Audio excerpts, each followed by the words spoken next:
एक जण म्हणला आमच्या इथं महाराज वर्षाकाठी 3 कोटी रुपये खर्च होतोय. सोमळ्या गुण किती आलाय ते सांग. 3 कोटी खर्च केलास तुला पैशाचा माज आलाय, याच्याकरता खर्च केलेत, गुण किती आलाय?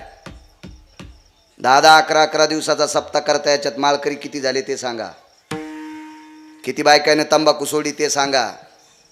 कशाला वेळ खर्च करता, 12-12 वाजेपर्यंत जागता, ॲसिडिटी वाढायला लागली, शरीराचा समतोल बिघडायला लागलाय.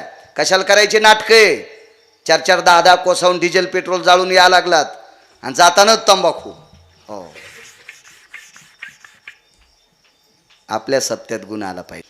वर्षाकाठी 5 तरी पोरायनं माळकरी वाचत, 5 तरी पोरायनं माळकरी वाचत. सप्त्याला पिकायला समजायचं, खर्च करायचा. महाराज श्रीमंत करण्यासाठी आणले, महाराज दिले खपक्या पाकिट, ते श्रीमंत. आपण असेच उसात फिरल्यावाल्या पाखरावानी. नाही नाही नाही, गुण आला पाहिजे, गुण.